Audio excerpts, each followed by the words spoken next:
Whether he's banging in spirit or in practice, he is banging something. He's in the banging department outside of you. Dear Shandy. Welcome back to Dear Shandy, listeners. Hello, Andy. Well, that is a fun outfit. I mean, that is fun, that outfit. That may be the most fun outfit I've ever seen you wear. Really? This is the most fun? And you've worn a lot of fun outfits. Is this the most fun? It's not necessarily the craziest. That is, as the girls would say, a fun outfit. I'm okay with that. Yeah. I mean, anyone who looks at that and says that's not fun doesn't understand anything about life in general. It's Q&A day. Yes. And we have some questions to get to. A lot of questions. You guys have been really pulling through with your questions. So many questions. Yes. And I don't want you to think we're not reading them all. Oh, no, we are. We just are backlogged. Backlogged, and we cannot possibly answer them all, unfortunately. No, but we'd like to. Shall we begin? Yes. Would you rather we start with a romantic question or a platonic question? Romantic. Someone asked me a stupid question.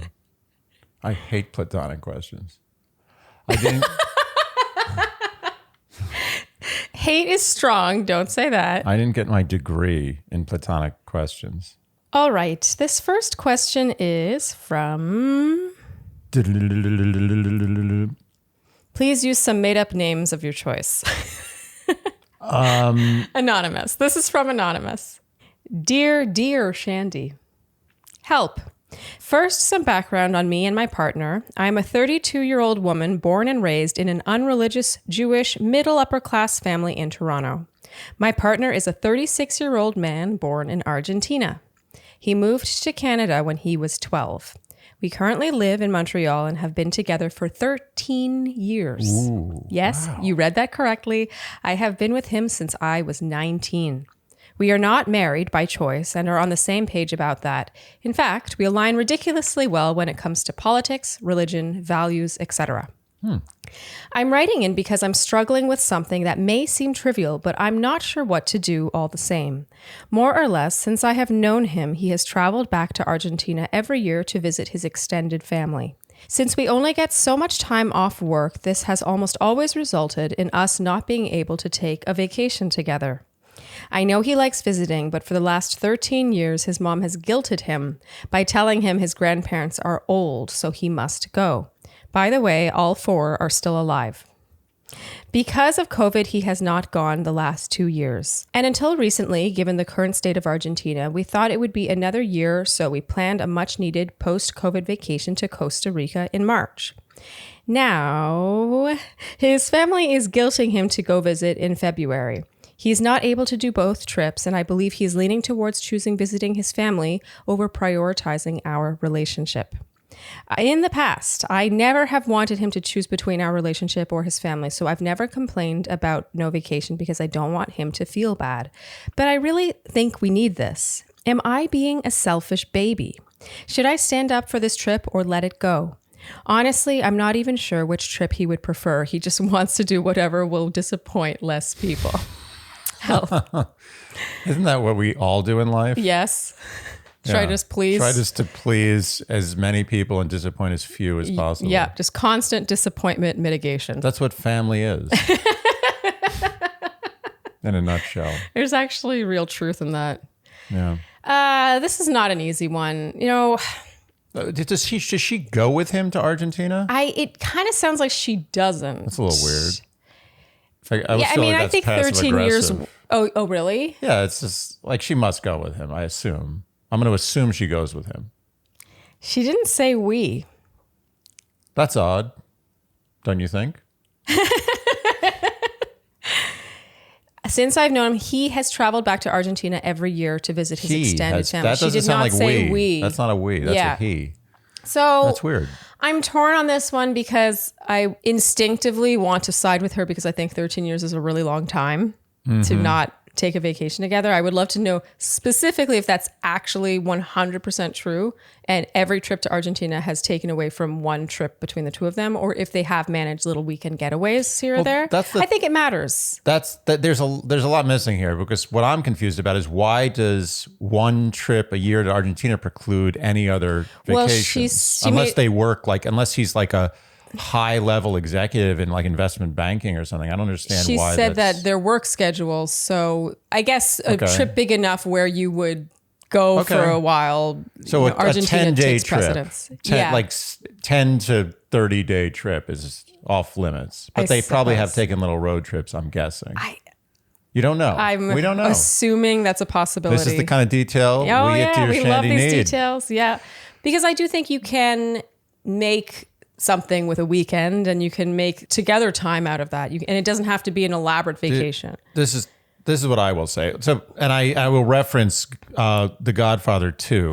Okay. There's an old mobster, Hyman Roth, who he's like in his 70s. Okay. And all the other big mobsters have been waiting for him to die. Okay. Because they want to take his throne, his whole properties. Okay. And Michael Corleone, who's played by Al Pacino, famously says, they've been saying Hyman Roth's been dying for 20 years, meaning like every time they want to go try to kill him, they're like, no, he's dying. He's going to be dead. But they've been saying that for 20 years. Okay. It's just, literally, I just ruined the entire Godfather trilogy in one sentence.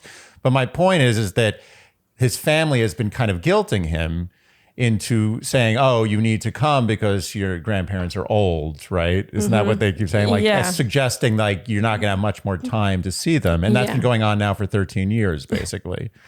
Well, also it sounds like his parents are also there. It sounds like it's not just about. I'm not saying it's just about that. What I'm saying is it's driven a little bit by guilt. And I think he's going back there for guilt, which is okay. I understand that. Yeah. But I think that he needs to, as in all relationships, understand that the real priority at some point has to be your partner. And I believe that he may have to, this one time, because she's waited so long, so patiently, this one time, just say, you know what, I'm making an exception. We've been through a really hard stretch. I'm going to prioritize my partner this one time, and then go right back to the whole Argentina schedule. I don't know if I have a clear answer to this one. I admire the fact that you could take a clear stance on this, first of all. It wasn't easy. No, for me, I'm torn because yes, his 4 grandparents are still alive, but you never know what might happen. And it has been 2 years. Had it been just one of the annual trips, then it's like, okay, this is, maybe every other year you go to Argentina, and then in the off year we go on some sort of vacation. Right. But the fact that he hasn't been home in 2 years, I don't know. I feel for his family, I guess, that they don't get to see. But they plan this trip first. Yeah. He can't do that. Like, I agree that if it was a flip a coin decision, I would say go to Argentina after COVID. Yeah. Your family, you have your family. You haven't seen them in a long time. You've been with your partner for the whole time. Yeah. But he already made the plans to have vacation, so you can't pull back. No, you can't say, here's the vacation. Here, I'm giving it to you. You're my priority. We are doing this thing that you're looking forward to. Oh, no, we're not actually. I'm just going to do the same thing I did every year. That's not fair. No, you're right. You're right. The fact that the actual vacation's already in place, and now it sounds like Argentina is a possibility in February, so his family's really pushing for that, and then it would replace the trip that they've had planned in March, which she feels they really need. Those were her words. Okay, you're right. You've convinced me. Yes. Yeah, I don't know if there is a nice, clean, happy answer to a question like this. Hard decision, and there's going to be a lot of unhappiness from his family. Either way. Yeah. But either way, if he goes to Argentina and pleases his family, then she's going to be like, what the hell? He's going to deal with when are you going to choose me? Hot Argentinian rage from his family or long, passive-aggressive Canadian rage from his partner. He has that choice. I take the hot rage. I appreciate you saying that at some point there is a line that needs to be drawn in the sand where you do choose the family that you're creating, more or less. I guess I feel for the family and COVID. It's just everything's out of the ordinary. And so Anonymous, my one thing would be to remind you to be, I guess, understanding I agree. And compassionate, because nothing is normal right now. No. And not all of us are lucky enough to live within driving distance of our loved ones right now. And so I think a lot of these things are backed up. Vacations are backed up. Seeing loved ones is backed up. Everyone's being denied something. Yes, and they want it now, and they want it heavy. Yeah, they're like, what do you mean? The borders are open now. Yeah. Like what? We've been waiting this whole time to see you. Well, now you're not going to see us. I think there's two answers to this. Of the same answer, two sides. One is, if he decides to cancel your vacation and go to Argentina to see his family, you have to be understanding. Yes, because really, I'm sorry to interrupt you, but really, remember, you live with him. You get to see him every single day. Yeah. And that's why I have some heart for the family, because they haven't, imagine if you hadn't seen your loved one, someone who you love as much in a different way, obviously, for 2 years. Yeah. I can't help but feel a bit for the family as well in this. Sorry to interrupt you. No, you didn't interrupt. It's a Faustian bargain. Yeah. You will have, both choices are bad. One is you will be given guilt for going to Costa Rica. Well, that's the thing. Even if they go to Costa Rica, it's already a little soured. It's desecrated. There's no pure decision left anymore. Both of these decisions are going to result in someone being very upset in this relationship. Yeah. But she has to be understanding, Anonymous. You have to be understanding if he goes to Argentina, because it is a big deal. Like, he's made a pattern of seeing his family every year. They haven't seen him in a long time. They finally get to see him. It's a big deal. But if you do end up going to Costa Rica and he neglects his family, you have to be incredibly compassionate about that decision, because he's making a huge sacrifice for you. Yeah. So there's no good decision here. This is going to be bad. Yeah. Someone's going to be pissed. As a matter of fact, multiple parties will be pissed no matter what decision is made. She asks, am I being a selfish baby? No. I don't think so. I think what could make this selfish baby behavior is how she behaves moving forward. Yes. With whatever decision he makes. Like, if it doesn't go the way you want it to go, again, have compassion. To paraphrase all the reactions that I think should be had, if he decides to go to Argentina, you will basically, paraphrasing, say, I'm not happy about this, but I understand. And if he decides to go to Costa Rica, you will heap love on him. Be like, I so appreciate this, and I totally understand the sacrifice you're making. So no matter what decision he makes, there's going to be I understand, but I'm happy, or I understand, but I'm pissed off. That's all that happens here. Yeah. You have the choice between those two, but either way, if he decides to go see his family, you have to accept that. Yes. Okay.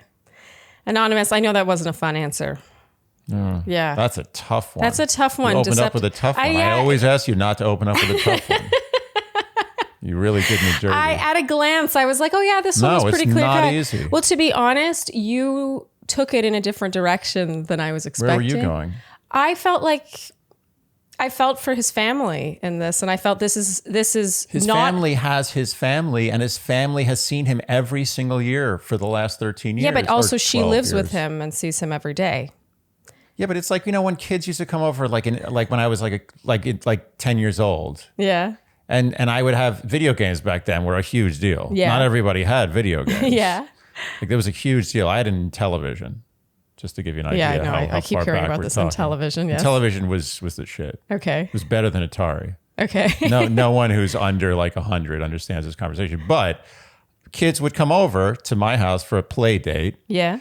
And like, we'd play games, and I'd like be playing with them, but she's so good at my games that I'd end up playing really long on a life, and they would die fast. Okay. And they would invariably, this was this was a common theme of the 80s amongst play dates with 10 to 12-year-olds. It's like, you get to play these games all the time. I only get to play them now. Yeah. So let me have my time. Yeah. And this reminds me of that. Oh my God. That's so intricate. It's very intricate, very random. Okay. But that's what I thought of immediately when this came up. And I feel like there is a lot of validity to that, Like they do have each other all the time. Yeah. And his family does not have him. Yeah. Wait, so whose side are you taking now? That's the devil's advocate side. Okay. But my main advice here is that both outcomes result in a problem. Yes. Okay, I want to add one thing, and then I swear we're going to move on. This was meant to be a really quick one. Yeah. But I feel like we always have to remember that everything about a relationship is compromise. Yes. Even if the person you're in the relationship with, you find that you're on the same page all the time, you don't have to compromise that much. Invariably, there will be some sort of outlying factor. For example, his family living in Argentina that causes compromise. This is just a fact of life. Yeah, no, absolutely. There's always compromise. Yes. And so I would definitely weigh the situation constantly. So if he does choose Argentina here, next year, definitely we're getting our vacation. And I'm just going to add one last thing here, which is really a problem with this question, which we danced around earlier, but needs to be addressed,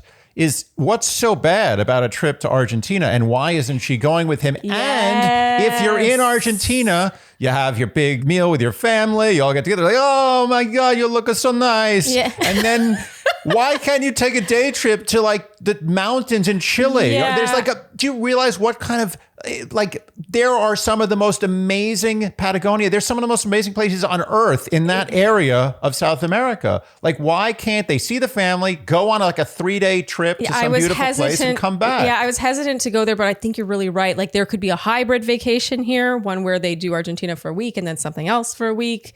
Like it doesn't need to be all or nothing and just him on his own visiting his family or her. I don't know. I guess I would love to see more that's compromise in that department. This is where if I was a therapist, which I am not, I would say I think the real issue here is why aren't you going to Argentina with him? What's going on with that? Is that a power move? Is that like you're standing your ground like I don't want to be, you don't like his family? I don't know what's going on there. Mm-hmm. That's the issue. We've been dancing around it with this other issue, which I think we resolved somewhat. But that's the issue. Why aren't you going to Argentina? Why aren't you exploring all the beautiful places that South America has to offer? As a matter of fact, my bucket list is South America. I want to go to the southwest coast area of South America. That's my bucket list, that whole area. Maybe she went for the first 2-3 years and then was like, okay, I'm good. We need that information. Yeah, would have loved that information. We need that information. Okay, Anonymous, we've told you all we can with the information we have. Definitely remember compassion, compromise, and if you aren't going to Argentina ever, maybe examine why. Yeah, there's a lot of good stuff to see. Okay, moving on. This next question is from Lainey. Hi, Shandy. My name is Lainey. I'm 24 and live in New England. My boyfriend, C, is also 24. We have been together for just about 6 years. Wow. 6 years. Whoa. Wow. Just about 6 years. Yeah. C is my very best friend. We have an incredibly healthy relationship and we love each other very much. We are both pragmatic people and we are the similar and opposite to each other in all the best ways. Our personalities complement each other. To answer your famous question, Andy, no, I could not see my life without him, even though we are only 24.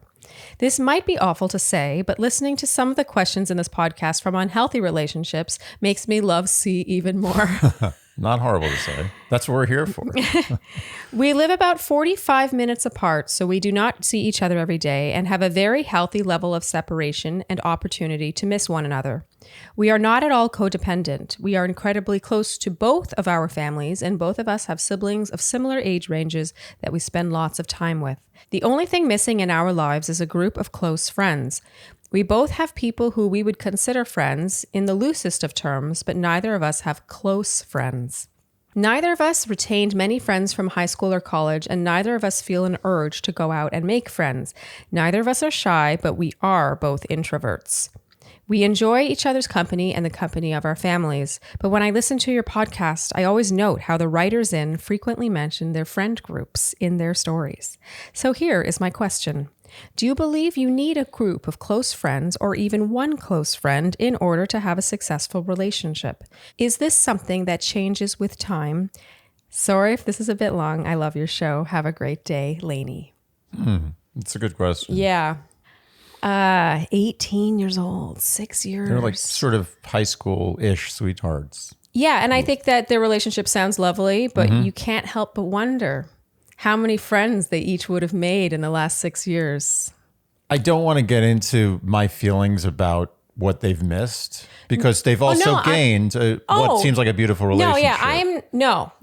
To me, they're mutually exclusive. You can be in a happy relationship. Right. They're 45 minutes apart from each other. Yeah. What I'm focused more on is the emotional comfort that comes from having a relationship. And, my time to be social will be when we have a date. I think that feeding your social life, even if it doesn't come super naturally to you, is a huge part of growth, especially in your 20s. Yeah. The fact that neither of them have really held on to friendships in high school or college, she says they're not codependent, and I believe that, but I think that there is a level of they're emotional socially codependent.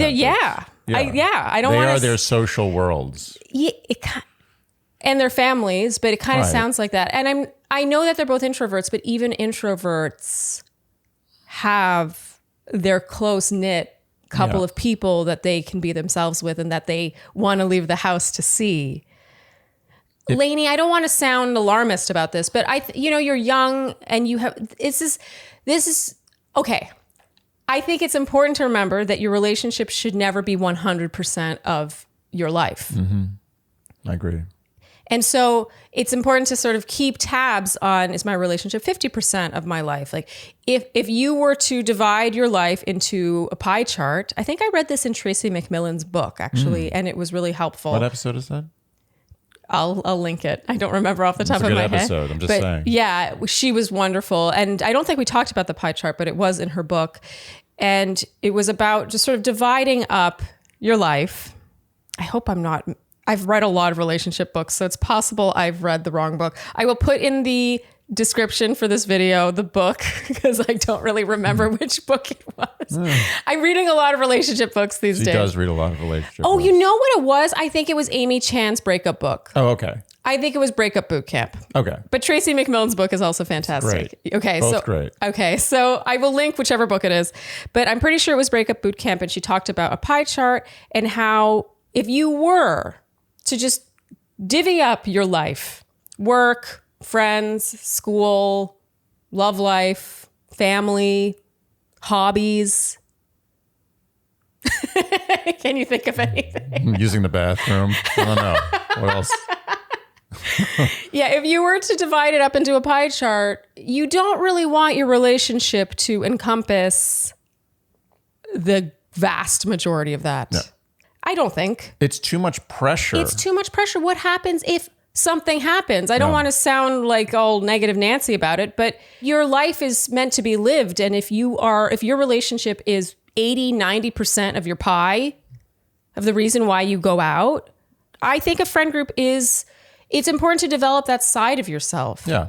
Look, let's be honest. It's a beautiful thing when two humans decide like we're everything to each other. Yeah. If it's healthy. Yeah. If it's healthy. If it's like really codependent, weird, that's a different story. But if it's healthy, and this sounds healthy. Yeah, it sounds lovely. It sounds like young love. It sounds beautiful. It's fairy tale. It's like, this is it. We are enough for each other in this whole planet of people. It's just us two in our little nutshell, and we're happy. Yes. But that's not necessarily sustainable. I don't know of any relationships where that continues for 50 years without an issue. You need to have something outside. Yeah. You need to. Yeah. And worth noting that they live 45 minutes from each other. Yeah. So they have the space to explore these other things. And I find it interesting that they haven't really. Mm-hmm. And I also wonder what about the relationship would change if they did move in together. Yeah.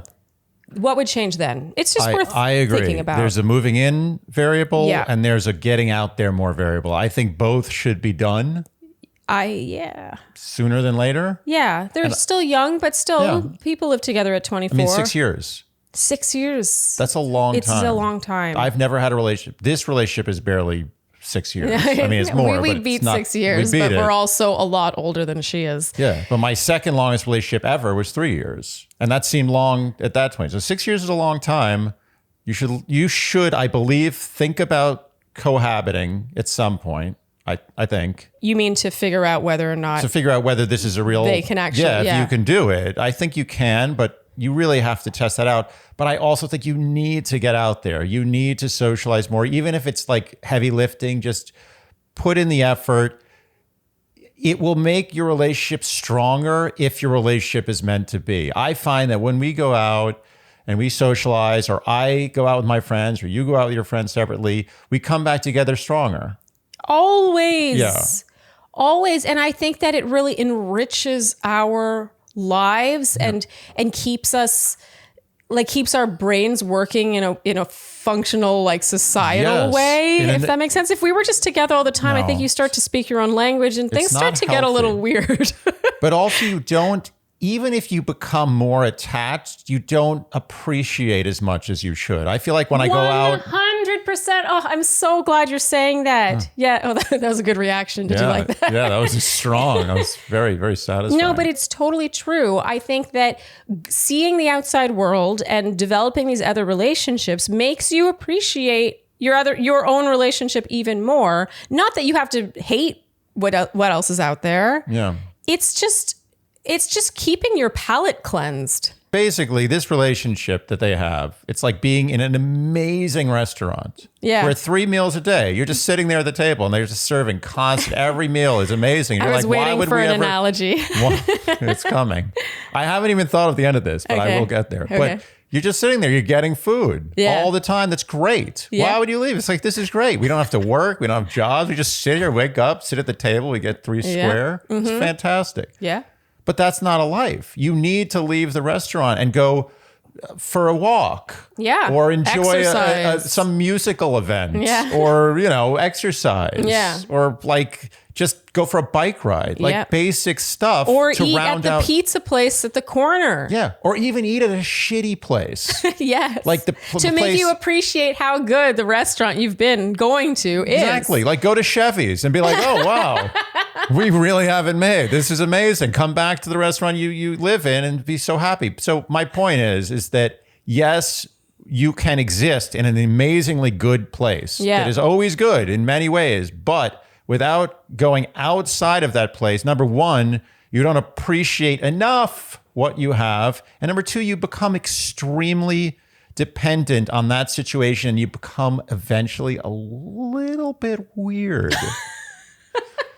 Just saying, a little bit, not crazy weird, not like serial killer weird, not weird like people avoid you in the street. I'm just saying you become desocialized. I agree with that. And I really do think that if we only saw each other, and we spend a lot of time together, but if we never made time for our other relationships and our other hobbies and the things we do separately, I think we would become a little off. Oh, yeah. I know I would. As a matter of fact, sometimes I feel like I'm like, you know what? I haven't been out. Like I'm losing my thing, whatever makes me me. Yeah. Like I need to go see my friends. Like it's almost like medicine. Yeah. I know. And I love it when you do that. Yeah. It's like a reset button. You know what's funny? It shows that you've been rubbing off on me because I was coming up with an analogy and then you came out with your restaurant one. Do you want to hear mine? Yes, I would like to hear yours. It's like it pales in comparison, honestly. Oh, I didn't even think that was great. So it must be a really shitty analogy. Well, I was thinking it's like when you have the perfect perfume or you're at Sephora and you're smelling perfumes, they always have coffee beans there because smelling coffee beans. Oh, that's right. Resets coffee. Or tasting coffee resets your taste buds. Yeah, it's just sort of like a reset button. Yeah. And you could have the most beautiful, like perfect perfume that you want to smell every day, all day, every day. It's perfect. What other perfume could you possibly want? But you will eventually lose, like you will either get sick of it or just stop realizing that it's what you're smelling all the time, or just you won't have any objectivity. Right. If you don't smell the coffee beans. Yes. Life is all about variety. You need to shuffle the deck all the time, even if you use the same deck. Just shuffle it. Yeah. That's it. Yeah. What I find interesting is that she asks, do you believe you need a group of close friends or even one close friend in order to have a successful relationship? Notice how it comes back to the relationship. Mm-hmm. Lainey, I would implore you to think about just your life outside of this relationship. Yeah. I think that the group of close friends or even one close friend could add so much color and interest and adventure to your life outside of your relationship. It's not about your relationship. But I'm glad you brought that up, and I'm glad you brought the pie chart up, because it's true. Like, even if you have, like, scientifically the best relationship a human being can have, that's still not a full life. No. You need to have the other part of the pie. Yes. Or you're just living half a life. Yes. An amazing half, the best half possible, but the whole other half is gone. So you think emotional codependency is that what stands out to you about this? Because she made a point of saying we are not codependent. Well, let me look. If neither of us are qualified, by the way. This is what I'll say. We're not qualified. We're not professional therapists or whatever. We're not therapists. But I will say this: like, someone who, without me asking them, says they don't have a drug problem, I question someone who volunteers the information that they are not codependent. That's just my feeling, my gut.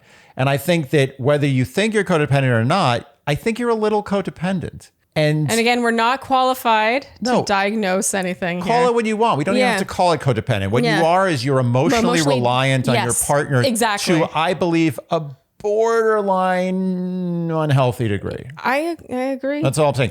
She asks, is this something that changes with time?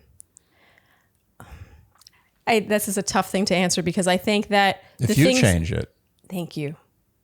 It's not going to happen for you. It's not great friendships require nurturing. Yeah. It's not like people are going to knock on your door and be like, hey, you guys seem to really be into each other. Like, we want to be your friends. You're interested? No, it is not going to, like, more, the church of, it's not like a bunch of, like, Mormons are going to come knocking on your door like, hello, we are here to be your friends. We noticed that your relationship is taking up too much of your pie chart. We want to add some friendship into your life so that you lead a more well-rounded existence. No, thank you. No, we're pleased. Thank you. But no. I mean, it can change over time if you choose to embark on that change. You must choose to at least test the waters.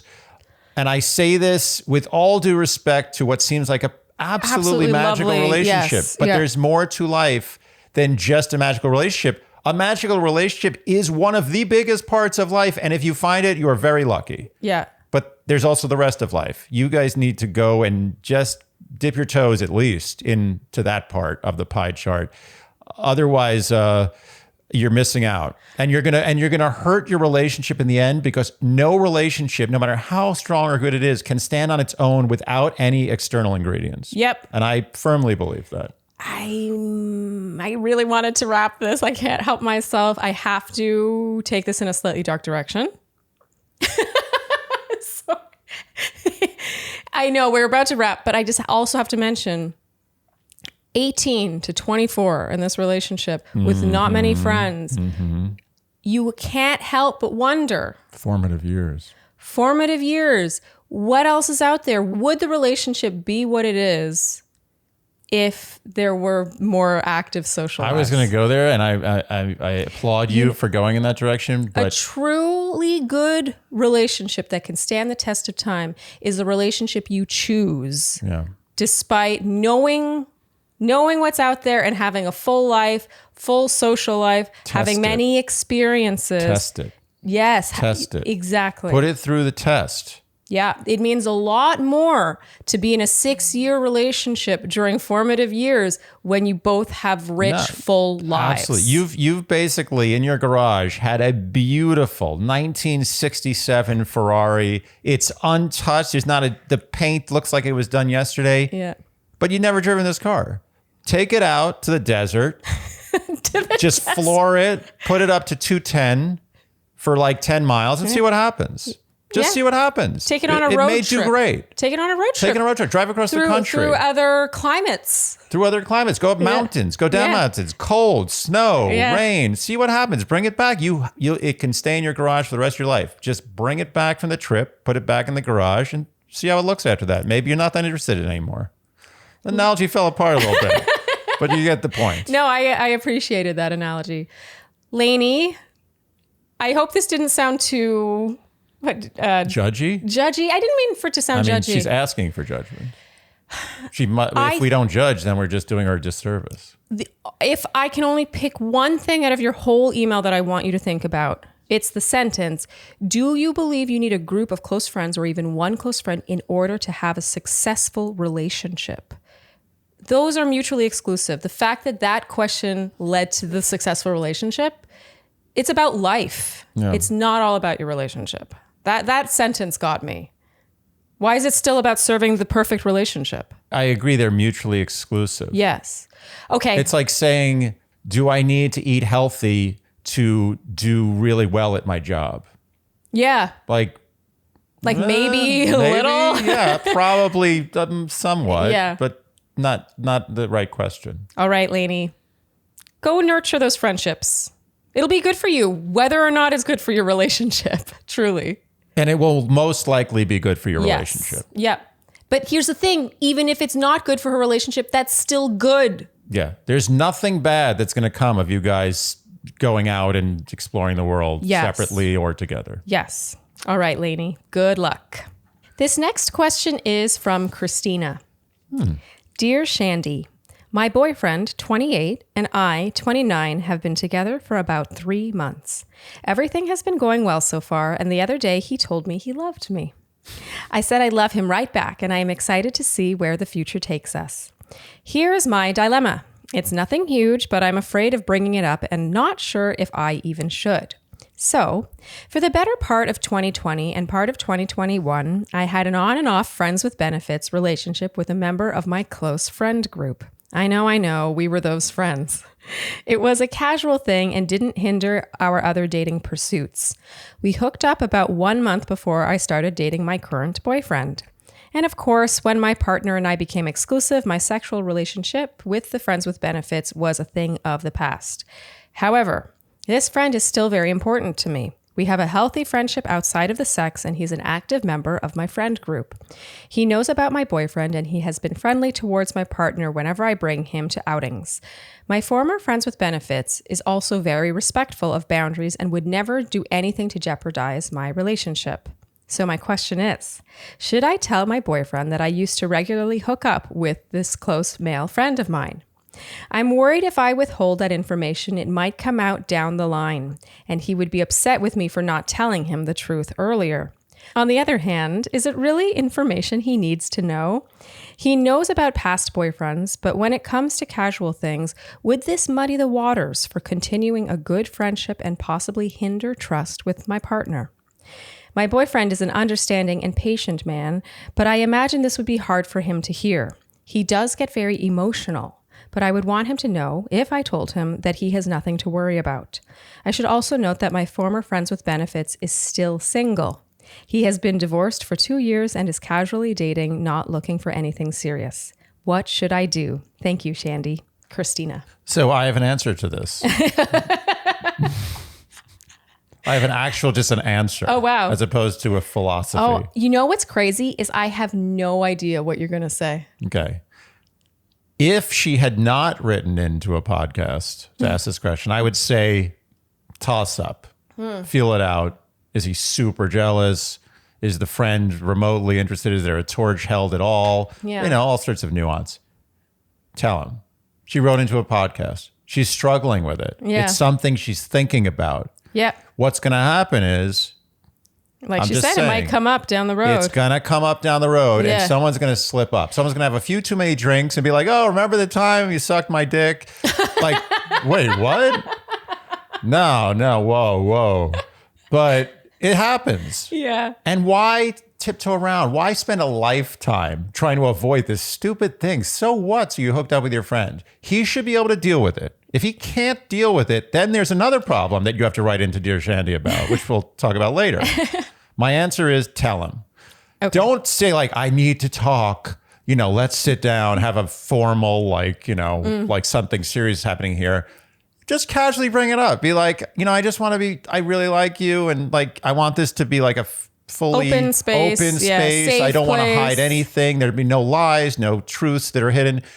This friend of, the guy, whatever his name is, like we hooked up for a while, but it's totally nothing. We're done. Like, I love you. You're great. I just want to let you know. Yeah. If he takes that badly, then there's a big problem. Yeah. And if he takes it well, then it's great. You have nothing to lose. Tell him. I have a total of 3 reasons why she should tell him. Okay. The first is there is such a thing as lying by omission.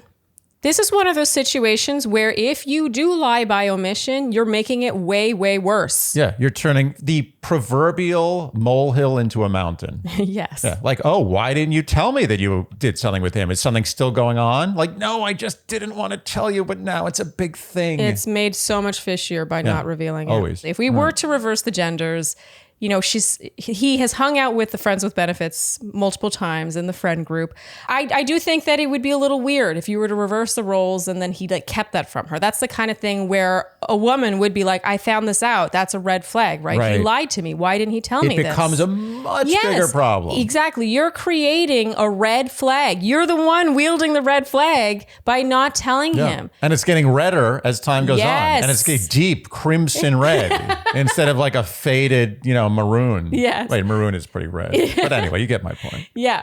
The second reason is it will reveal so much about your relationship and your boyfriend, how he handles this information. It's a gift. She has a gift. It's a powerful tool. To herself. It's a gift to herself. To herself. Yeah, about this relationship. She can get a year's worth of information from just saying this one thing. Yes. Like, let me tell you something. If his reaction is this, what? Oh, I don't feel good about this. Yeah. Break up with him. Yeah. It's over. Or if he focuses on why you didn't tell him sooner instead of the fact that you told him at all. Yeah.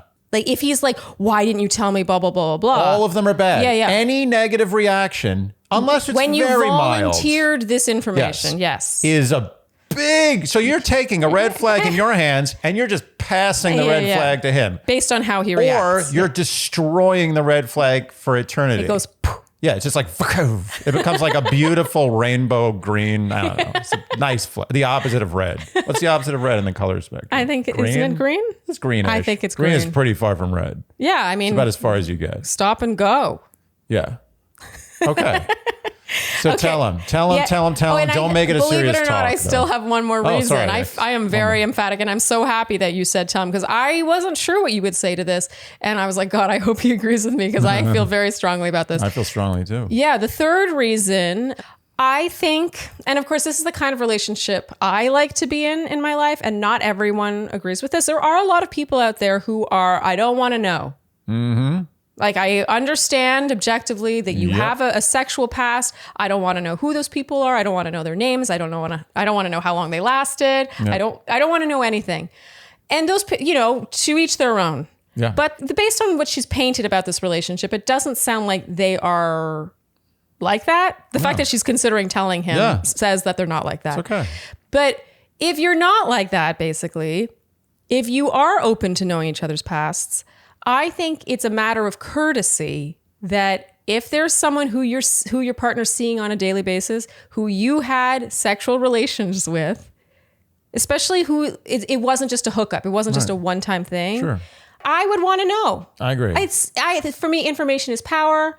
I just would want to know. And I don't want to be the idiot in the room who everyone knows something and I don't know. Yes, it's disrespectful to you. It's disrespectful as a partner. It's disrespectful to you. Yeah, because you should have the information. Especially since this entire friend group, I guarantee you, they all know. And they talk about it. Yeah, like, do you think he knows about it? Yeah, and he's the boyfriend. He is high on the hierarchy here. He deserves the information that everyone in the room knows. Yes. And by the way, we've talked about the negative reactions. If he has a super positive reaction and actually fosters a friendship with this guy above and beyond, says so much about him. Just put a ring on it. Done. It's done. Yeah. That's what you want. Yeah. There's so much. I'm excited. I would love to be able to tell my partner in this exact situation the thing that she's going to tell him. She gets to everything. You get everything. Yeah. And by the way, before we close, which we're going to do right now, I speak from personal experience that this is the right move, because I was in a very similar situation and I chose path B. Very with prejudice, I chose path B, and bad call. It did not work well. Which relationship was this? What you want me to tell you? We'll just bleep it. It was. Oh, you didn't tell her? I didn't tell her. And then she was. Oh, she was upset. Oh, she was not happy. Oh, I didn't know this. Yeah, it did not go well. So when she did find out, She found out separately, or did you reveal it? I said something to the girl. Like the girl said, like we were both drunk, as I discussed. Yeah. And we said something. I forget exactly. And she was like, "Remember that time?" Yeah, like it was like the time when we first met, and then it was bad. Yeah. And I was just like, "Oh, wait a minute." And then even then, I was like, "Did I tell her about this?" And it was like this panic where I'm like, "Oh shit." Okay, I'm about to say something that's really trite, but I think true. If you can avoid lying, yes, it makes your life so much easier. Even I'm not even talking from a moral standpoint. Anything. Like, think about that. Don't The lie. fact that you were like, wait, did I tell her? That's already just one thread of a web. Yeah. That you had to keep track of. That was so unnecessary. Because No. had you just told her, Don't then you lie. didn't have that thread gone. The web is smaller. Don't lie. Don't Yeah. lie unless someone looks bad who you're supposed to say looks nice. That's it. I think there are times and places in this world to lie, and this is so not one of them. Yeah. Because there's so much to gain. Yeah. You meet someone who you don't care about at all, who's like a work person. You meet them in the street. You want to move on. They didn't see the like hi and walk, which is what I do. You know, you do the hi and walk, and they stop and they talk to you and they say, "How are you doing?" And you're having a terrible day. You don't tell them you're having a terrible day. You say, "Everything's great. Let's move on." That's a lie you should tell. You've done this rant before, by the way. I have? Yeah. It's a good, I mean, it's very, if I've done it before, that means it's got a lot of validity. You're starting to recycle material. Well, we're almost at our 100th episode. I'm allowed to. I know, isn't that crazy? Yeah. Almost at 100. Anyway, It's like a relationship where you're like, oh, this is where I first saw, something. And you're like, you've told me that every single time we pass this building, like enough. Oh, we both but that's do that. Cute. I do that with my West Village apartment, and you do that with the building in Midtown that you used to work at. It's true. And I'll continue to do it. And you'll continue to do that. And you know what? I'll just love you more for it. Aw. And you'll love me more for it too? No, less. Equal? More. That's not the point. Definitely more. More. Okay. More. I think we've made our answer known. Yes. I love a clear-cut one. Yeah. There is no question. Tell them and tell us what happens. Yeah. We need an update. Don't you dare. We've given you our heart and soul. You give us an update. Good luck. All right. This next question is from A. A what? That joke doesn't work anymore. Dear Shandy, I have listened to your podcasts for a while now. I adore you both, and I'm really proud to see what you've accomplished. Oh, Seriously that's so amazing. Sweet. Thank you. What a nice thing to say. That is so proud. Nice. God, Shandies, they are good. That's so nice because I feel like I don't spend enough time taking stock of you definitely accomplishments. So. I'm trying to tell you all the time, you don't take stock. So thank you, A. There's no stock taken over there. So thank you. I have a topic I'd love to hear your thoughts on as I really value your perspectives. My boyfriend, 31 male, and myself, 26 female, have been together for 3 years, living together for 2. Our relationship is effortless, as easy as breathing. I love how she puts that. Wow.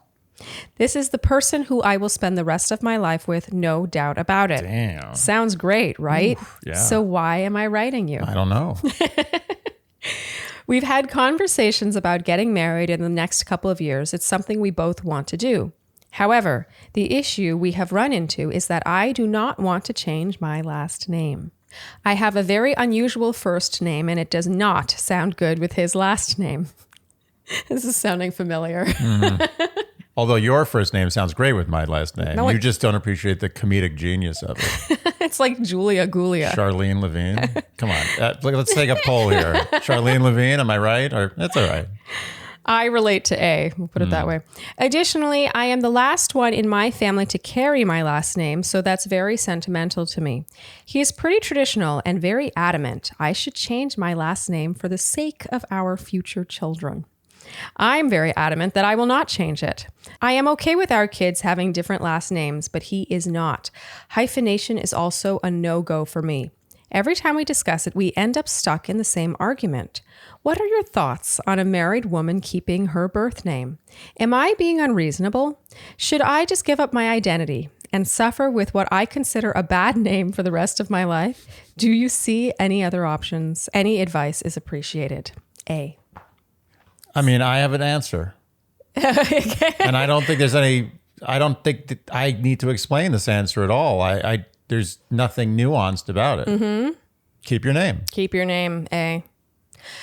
So this is actually a topic I'm very passionate about. It's no surprise that I chose this question. I've heard plenty of it. Trust me. Yeah. We had a mild, it'd be nice if you change your name. Yeah. Nope. I was like, okay. Yeah, I wouldn't say it was a fight that came around and around like it sounds like it has been. Up on it. Yeah, you didn't put up a fight. I think you liked the idea of it. I like your name. If you had a shitty name and you didn't change your name to mine, I'd be a little more vociferous. Well, no, here's the thing is even if it's a quote unquote shitty name, I think that it's it's amazing what societal pressure and just what societal norms make normal to people. If you think about it, okay, if you want to change your name when you get married for the sake of, quote unquote family unity, okay. But it's also a pretty crazy thing to demand of someone that they change their name. Like, no, it's a big deal. How many things do we have in this life that are constant from birth throughout our life? If there's anything that's super antiquated, it's the changing of the woman's name. It doesn't make really much sense. This is what I will say. If you want to compromise, if you want to give him something, you say, look, I'm not changing my name, but if we have a child, he can have your name or she can have your name. I don't care. It actually sounds like she doesn't care. Then that's the compromise. You tell him, because the fact is, if the guy's intention is for his wife to be able to say, like, this is my wife and she changed her name to my name, that's weak. But if the guy's intention is, I want my name to carry on because I have pride, my father and my father before him and all this bullshit, fine. That carries a little more weight to me as an argument. So say, I keep my name, your kids can have your name. If he doesn't accept that, there's a problem. Yes. I think if he puts up a really big fight over this, I refuse to admit that this relationship is as easy as breathing. I say that in all seriousness. And it's as easy as breathing with a reed underwater. Okay. I'm going to say a couple of things about this. The first is my older sister also did not change her name. No surprise, I did not change my name. But yeah, my older sister, they have 4 kids. She and her husband have 4 kids. The 4 kids took her husband's name. She didn't even consider changing her name. But I think that he really wanted to carry on his family name. I did not even know this. I'm just learning this now. Oh, really? That's amazing. You thought she changed her name? No, I was pretty sure she kept her professional reasons. She kept her name, but I thought the kids had the joint name. Oh, no. And now I know. That's interesting. No, I think that it's tough to change ways in this world. It's tradition, the man's name, blah, blah, blah. Okay, whatever. She did not pick that battle. She's like, okay, he really wanted his family name to be carried on. So all 4 kids have his last name. My sister's a doctor. She kept her name. She didn't even consider changing her name. And you know what? They have the most unified, gorgeous family. It's all about, I'm sorry, it's true. It's all about nurture. I don't think there will be any identity issues in your family if it's a good, healthy family. No, who cares? And the other thing is just to use your boyfriend's argument against him. As you can see, I'm very passionate about this topic. To use his argument against him, if he is so hell-bent on the whole family having the same name, then he can change his fucking name. If he wants the kids to, then why doesn't everyone just change their name to A's last name? Okay, but let's baby step here. Well, that's a big like cultural move for him. The easy way is for him just to name the kids after his name and she keeps her name. Well, yeah, but he's the one that's like the family all has to have the same name. Now you're creating a real fight because now you're saying like, well, why don't you do it? And then he's like, well, that's not the way it's done. And then you have a fight. Let's just, I agree with you. I agree with you in principle, but I don't think that's a good way to approach this. I'm saying, okay, no, you're right. You're talking in I'm totally projecting too. This is philosophical. Sure, but yes, it is philosophical. Yeah. If his argument is family unity, if that's the reason he's going with, for her to change the name that she's had her entire life, then why doesn't he fucking do it? Your point He's asking something valid. of her that he wouldn't do himself. Your point is valid. I don't necessarily think it should be a talking point in their discussion. Okay. I agree. It probably would just make things escalate and be very unproductive. So, A, don't listen to me. All I'm saying is that if that is his main argument, it has no legs. Because, again, he's asking her to do something that he wouldn't, I guarantee you, consider doing himself. Yeah. It's a very, very antiquated tradition. It's also very common. I mean, most of my girlfriends change their names. Most people do it. Some people don't. It shouldn't be a deal breaker for a relationship. I shouldn't say most. I think times are changing. I would say half of my girlfriends who are married changed their last names. Right. And I would say half of them admitted that it was because they didn't love their last name. They didn't have a good relationship with their father, or there was some reason why they actually were looking to ditch their last name. They had no loyalty to their last name, which is a great reason to change your name, you know? So, yeah. And I kind of almost see myself as a traditionalist in many ways. And my feeling is that the whole taking of the last name of the man is a very male-dominated, aggressive, traditional, historical move. Like, why doesn't the man take the woman's name? Yeah. Because it's a male-dominated society. And you're just like, you're going to take my name. I own you to some degree, and now you are part of me. Yeah. I'm not part of you. I own you. And I think that's where it derives from, essentially, right? I mean, it's kind of an ownership thing. It's like, you're now me. I'm not now you. You are now part of me. What I find interesting is it's usually framed as a gift. It's like, I'm giving you my last name, you lucky girl. Right, exactly. Like, I'm giving you a child. Yeah. Like, I've heard that given. Like, I gave her a child. Like, wait, did you carry the child? Did you? Yeah, that one always gets me. Did you have like 9 months of horrible gas and like cramps and just misery? No, I don't recall that. But my point is, it's I think a very aggressive male-driven power move to make the woman take the last name. And believe me, there's way more, to me, I'm offended by way bigger issues than a woman taking a man's name. But I believe that there is no valid argument to say that you should take my name as a man. You do it as a gift. Like if you really don't want to, but you're like, you know what, it's a tradition, he wants it, I'll do it. That's fine if you don't care about your last name. If you don't care about your last name, she cares. She care about your last name. Why should you be burdened by this ridiculous tradition? Just keep your last name. The kid's going to have his name, or you can split him. You have 7, 8 kids. You have 4 kids have your name. Okay, so I'm jumping back in here. Okay, so I have another thought on this, which is that I have... most of the people I know chose one name or the other, or they did the hyphen and all that. Yeah. But I do know a couple, they're in London, who they just came up with a new last name together. Don't laugh. I mean, that's like Shandy. I mean, it's not like they merged the names. They came up with a name that meant something to both of their families' cultures. It'd be way cooler if they merged the names. Yeah, so they're from different cultures and different backgrounds, and they came up with a word that meant something to both of their cultures. It meant something. Oh God, that must have been rough with all their accounts and government agencies. Well, there's also that. But so why should only the woman bear the brunt of that? Yeah, I agree. Anyway, my point is, she asked you of any ideas other than a hyphenated name. That is an idea which has come up with a surname that means something to both of you. And I will promptly kibosh that idea. Why? No, come on. That's ridiculous. Why is that any more ridiculous than one person doing it? Yeah, but you're changing both names to a new name. It has no relation to the old names. You're defeating it ruins everything. Everyone's screwed. No one's happy. In my opinion, solidarity. Instead of making one person unhappy because she has made it known she does not want to change her name, then they can both be unhappy. I feel very strongly about this. I just want to tell you, I wrote a blog post about this very topic years ago. I will link it below, and I listed my reasons. And I think I even have more reasons now. But let me tell you, I have never regretted not changing my name. And once you accepted that, I mean, it's a complete non-issue in our lives. We don't have kids, but I can tell you, my sister, who does have 4, it has made no impact, positive or negative, on their family that she has a different last name from their kids. And just in general, if your last name is Joint, you're keeping your name. That's it. Again, if she didn't care, this is a complete non-issue. The reason why I'm getting as impassioned as I am is because I definitely faced a lot of backlash for not changing my name 5-6 years ago.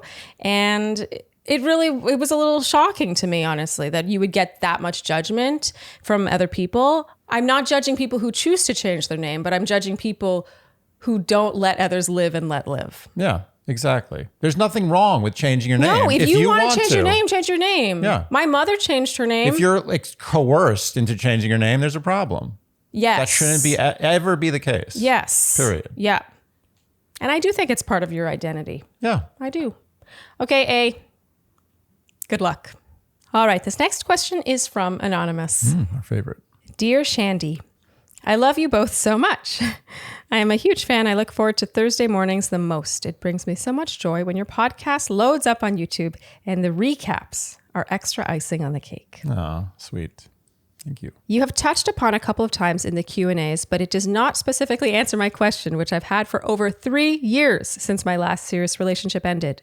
So 6 years ago, I started a relationship with my now ex-boyfriend. He was young, 26 and me 34.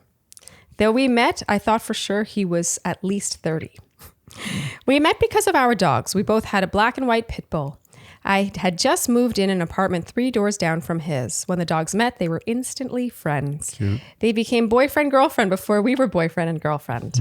Very quickly, the dogs would run to each other and play when we would come back home from work and let them out. We would just sit around and laugh and watch the dogs play.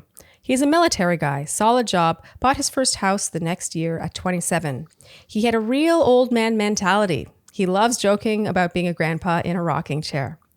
We loved each other very much. We were best friends. We laugh constantly and have tons of inside jokes, but it would never have worked out the way we pictured it because he is gay. Yep. I actually knew about his sexual preference and always knew it would have come to an end eventually. But at the time, I thought we were going to be together for a very long time. Like retired, grow old together, long time. I first found out that he was gay one night because he was high, like tripping on something high.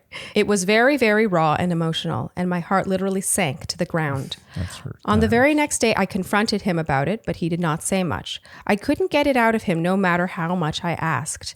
Then it happened again one more time in a similar type of situation. And after that, he started to open up to me more and share his feelings when he realized it.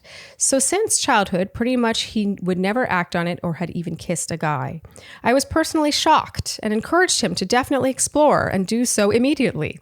We talked about all kinds of scenarios and even how I could be involved in his first sexual experience with a guy. Nice. But he kept saying that's something far in the future. To me, this is not the reason why we broke up. He may have broken up with me because he's gay, but I broke up with him because of his far-right political views, which grew bigger and bigger post-2016 election. Wow, that was no pun intended, but that was from left field. He voted independent, then gradually I realized his opinions on the wall, immigrants, the Muslim ban, women's rights, etc., did not match up with my values at all. I first thought he was always playing devil's advocate. I really thought he just enjoyed bringing up opposing views to be more open-minded, but I did not think he really had xenophobic or misogynistic beliefs. I mean, I'm Asian. Why would someone like him be with me if he's xenophobic? And what really broke the camel's back was when I said, "You are a white privileged male from a small town. What would a guy like you know anything about a woman of color's struggles in an inner city?" His response clearly shows he does not know the meaning of white privilege. He told me how he struggled as a child. The fight escalated to him trashily yelling at me outside my driveway so that all the neighbors could hear. He gave me 2 middle fingers, called me an ignorant fuck, and left in his car. Wow. 2 days later, he called to break up with me. He said this isn't about the fight. So he called to break up with her? Yeah. Yes. Wow. He said this isn't about the fight. So I said, "It's because you want to be with a man." And he said yes. So that was that for him, but I made him come over so we could talk about the breakup. We talked and we ended it with both of us saying, "I love you" to each other. I think it was the next day he sent me a rap video called White Boy. And then I blocked all communication with him and his parents too, and I haven't seen or talked to him since. So the question is, I can talk about my story openly. I personally would like to speak openly about my breakup. It's something that I have wanted to do. Tell my mom, my sister, my aunt, his mom, his brother, everybody. Nobody knows why we broke up till this day.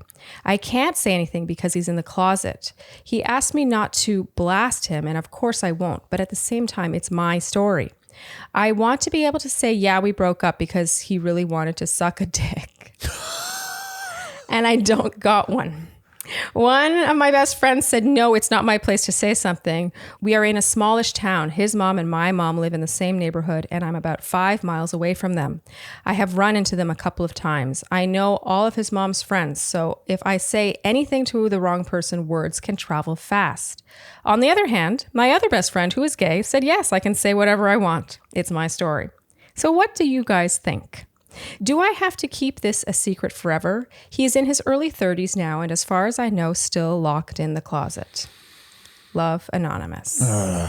Well, I never thought I would hear a scenario where the second reason why a woman should break up with a man is because he's gay. Yeah, the paragraph about his political... yeah, but beyond just the way he acted about it, like, holy cow, he's a total asshole. Yeah. So... yeah, it's clear he's got some issues. Big time. But that's not the point of this question. And it's clear that the way things went Anonymous wants revenge. Yes. In my opinion. She calls it telling her story, but... I will say this. There are two ways to handle this, and one of them is classy and the other is not. Yes. If there's any secret that deserves the owner of that secret divulging it, it's this. Yeah. And I believe that it is one of the most sacred secrets you have to respect in another individual. No matter what he's done to her, no matter how much of a jerk he was, she cannot out him as a grown man. It's just not something you should do. Anonymous, this is something you cannot even consider. No. Stop thinking about this. It is, I agree with the friend, the other friend, the first friend. It is not your place. This is not, what's interesting is the title of the email was His Secret, Not Mine. Exactly. This is not your secret to share with the world, especially his mother. And also, there's this couple of other things. Like, one is he's suffering. Yes. Like, you don't need to add to it. Like, he's suffering. Be classy. Don't divulge this. And to be perfectly... He's from a smallish town. Yeah, it's no good. You think this is easy for him? No, he's living in hell all his life. Compassion for why someone behaves the way they do, even if it means they act like an asshole. Agreed. And just as a side note, it's not going to really help your situation because maybe the fact that he was gay is not something you really need to tell people. Like, just say he was an asshole. That's all you need to say. Well, that's what's funny is I think the reason this ended is sort of unrelated to the fact that he's gay. That's why I said the second best reason to break up was that he was gay. Yeah, you have plenty to work with that does not include... spilling his secret to the world, especially his family, his mother's friends. No dice. Oh my God, Anonymous. And also, in relation to what I just said, it's like, it makes you look better that you ended it because he was an asshole. Yeah. Just leave it at that. Yeah. No, none of your friends are going to be like, oh, but why else did it end? No one cares. Yeah. You ended it because he's an asshole. Period. Resist the urge to A, seek revenge, and B, use his turmoil, his sexual identity as gossip. Because that's what it's sounding like. Yeah. It's sounding like you want to get back at him. Like, here's the thing.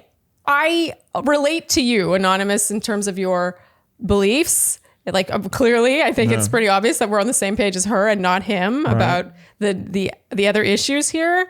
But those are, again, mutually exclusive. They have nothing to do with one another. It's not your place. And the best way for you to have the upper hand in all of this is the oldest advice in the world is be happy. The best revenge always. Yeah. Just be happy and let him see that you're happy. That's all you need. Yeah. And honestly, like, none of your friends care. None of your friends care. Yeah. You're just going to complicate the stew with your friends by telling them that he was gay, and you're going to totally fuck him up. Yeah. Don't do it.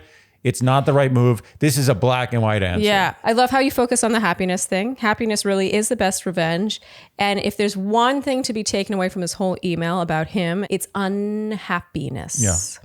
He sounds very unhappy. Yes. Let that be the revenge that you want in this situation. It's more than enough. It's more than enough. Oh, it's way more than enough. Yeah. And I would actually implore you to hope that he becomes less unhappy down the road. Yes. And instead of harboring so much resentment, animosity. and animosity towards him. Yes. Okay, Anonymous. I know that's tough, but the high road is always the better road. That's a secret you keep for life until he chooses to reveal it, if he ever does. Yep, the classy route. All right, Anonymous. Stay Good classy. luck. Stay classy. All right, this next question is from JM. Dear Shandy, my question today is about timing. At the beginning of June, I, 31 female, met a man, 32 male, who was fresh, less than 2 months out of a failed engagement. I thought he was just going to be fresh. And that was it. 80s fresh. Yeah. His ex ended things between them, although he maintains it was the absolute right decision. And he never wanted to propose in the first place, but felt pressured. On our 4th date during Pillow Talk, he made the comment that he was in no way, shape, or form looking for anything serious and really wanted to take his time being single, as he has a pattern of serial monogamy. I recoiled as I had begun to develop feelings for him, and I told him I didn't want to continue our relationship. I was looking for something that stood a chance. He was very upset and made a passing comment about the timing being wrong for us. I said to him at that moment that if he liked me enough, it would really not matter, and he adamantly disagreed with me, impressing on me how much he liked me too. I ended up reneging on my decision about 2 weeks later because I legitimately thought... Conviction! Because I legitimately thought that if we did the casual hookup thing for a while, he would eventually change his mind, since he is a self-proclaimed serial monogamist. Plus, the sex was wild and incredible. It's like the same genre of like, our relationship and marriage is terrible. Let's have kids. That'll solve all our problems. Yeah. We went on 3 more dates after this, each one better than the last, and we were clicking more and more. I could tell by his actions towards me when we were together that he did care about me, and I was confident my plan was working. LOL. Side note, we hardly would communicate in our off time, but we were maintaining a once-a-week date schedule. Ooh, no. No. Not hearing from each other at all before and after our 4th date for 4 or 5 days was very common. Do you want to interject here, Andy, with some opinions? Just finish the question. Okay. I know what's happening. Okay. Here. After our last date, we made plans, but he had to cancel for a work-related issue and then was sick. I love that before I even tell you what it is. The remainder of this question will be in quotes, air quotes. And then I went on a 2-week vacation. After he canceled on me and then was sick, I assumed things were over between us and he was just making excuses. I was mostly okay with that. I figured we'd end up either dating seriously or fading into oblivion. I assumed the latter was happening and processed that during my vacation. About 2 weeks after I got home, I love that your fingers... I'm waiting. I know there's going to be more. They're waiting in the quote position. I think you will be using those about a paragraph from now. I'm ready. About 2 weeks after I got home, he reached out asking if I wanted to go out. I said yes, and we went for drinks. During drinks, he tells me that he met someone and is dating her, although they aren't monogamous because he still doesn't feel ready for that. I was not happy, 1, being rejected, 2, having shaved my legs and cleaned my house expecting sex, and 3, just blindsided because he had been so hell-bent on staying single. Mm-hmm. After telling me that he wanted to say it to my face because he thought he owed it to me, he then brings up the timing again. He's once again adamant that the only reason we aren't dating is because of timing. The woman who he is now dating was his childhood crush who moved back to our area sometime after the last time I saw him. They hadn't seen each other in over 15 years. Ooh. He tells me that he has very deep feelings for me, but was pushing me away. He tells me I'm the easiest person in the world to talk to and we have the best sex. He tells me that I would make such a great partner and how he looked forward to me spending the night because we'd be up all night talking and laughing, and how he usually never liked it when a casual hookup would sleep over. He tells me that he thought we would end up dating seriously after he'd had a little more time to process. He tells me that he hopes we meet again in the future and the timing will work out. I tell him this is bullshit because he's choosing someone else and the timing could be now. Are you wiping your nose on the mic? Yeah, it's one of the best kind of textures to itch your nose on. It's a microphone. It's really nice. It's probably exfoliating too. Yeah. I tell him this is bullshit because he's choosing someone else and the timing could be now, but once again, he doesn't feel strongly enough about me, and that's okay. I am a very even-keeled person by nature and remained calm, the antithesis of Tammy during her Thomas breakup. And he remarked how great I was taking it because he would be devastated if I told him I was dating someone else. He said he admired how drama-free I am and how great a quality that is in a relationship. And we're almost at the end. When I thought things had first ended between us, I was mostly okay with that, considering we had made our relationship very casual at that point, and I had compartmentalized my feelings for him. But since we had this conversation, I have been having a much harder time letting it go. I'm just kidding. You can keep going. Really? I'm already done. We're almost at the end. No, I mean, I know my answer. You can keep reading. I don't need to hear it over here. Okay. I'll be over here. All right. Okay. I had compartmentalized my feelings for him. But since we had this conversation... You want a water? But since we had this conversation, I have been having a much harder time letting it go. His comments about timing have been eating at me. Please tell me all the timing talk is pure crap. I need to hear that he's full of shit so I can let it go and move on. I don't need to be pining for this man any longer. JM. All the timing talk is pure crap, and he is full of shit. Full of shit. He is full to the brim. He is brimming You with cannot shit. be fuller of shit. Fuller of shit. If you are fuller of shit, then you are just shit. There is no even cellulose around the shit. It is just a shit. Cellulose? Yeah, there's no, it's like a sack. Like he's like the most full of shit you can be is just like a log of shit. No, it's like he's like sausage casing full of shit. That's what I'm saying. It's like sausage casing. Yeah. It's like a lot, like a cell layer. Like a cell has like a cellulose or whatever, the thing around the cell that keeps all the junk in. Yeah. He doesn't even have that. It's just literally you're dealing with a steaming coil of shit. Why do men do this? Why wouldn't he just say, I don't see this? Because this is who he is. There's a lot of people like him. The point is, you don't have to be the person who falls for it ever again. Don't give him one more second of your time or thought. Don't ever let this happen again. See the signs. Stop it. Don't. No, bad. I've noticed it's been a theme in a lot of emails. We've been getting a lot of this with women being like, he keeps talking about timing. He likes this, but he's still processing this other thing. He's still recovering from this. He still feels that he needs to do these things. He still needs to be single for a while. He just got out of this. He's just gotten that. He's off. He's moving wherever, or he's moving back from wherever. Like there's always timing. We're two ships in the night. The timing is off. I'm going to go out on a limb and say that 90% of the time, that's bullshit. I would go out on a longer limb and say 99% of the time that's bullshit. Okay. If a man, and I know this is like it's the same answer every time, but this is a tried and true answer. If a man wants a woman, nothing, oceans, planets, mountains, galaxies, nothing will stand in the way if a man wants a woman. Period. Yeah, he doesn't put a pin in his future partner. It's not like, oh, I really like you, but I just want to do this other stuff for a while and then I'll circle back.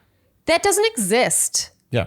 It just means I like you and I want to do this for a while, but I'm not ever coming back. This is never going to be something serious. When that does happen, it's truly the exception and not the rule. Absolutely. If you are starving, like you are so hungry that you feel death creeping in on you, and someone just calls you randomly, say, hey, I got this, my date bailed on me for this 5-star restaurant. It's on me. You want to come? Yeah. And you say, I'm not that into French food. Is he starving in this situation? I think that's part of the issue is that he's not starving. No, but I'm saying if he was starving for love of her. So yeah, I just don't understand why men do this. Just be honest. Say you're not looking for anything. I feel like, what they're doing is they're already giving the breakup talk before they're even dating.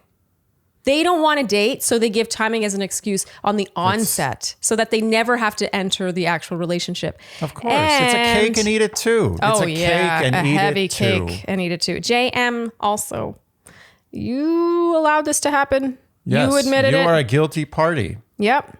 You reneged on your decision about 2 weeks after. You thought that it would work out in your favor because you thought he would see how great you are. Trust your instincts. You did the right thing and then you went back on that. Trust your instincts. Trust your instincts. It rarely pays off to go back. And you know what it does? You put yourself in a certain category in his mind as the one who will put up with this shit. Yeah. Did she not do that? No. He was like, oh, sweet. She came back. Now I get to fuck her once a week and do my other stuff.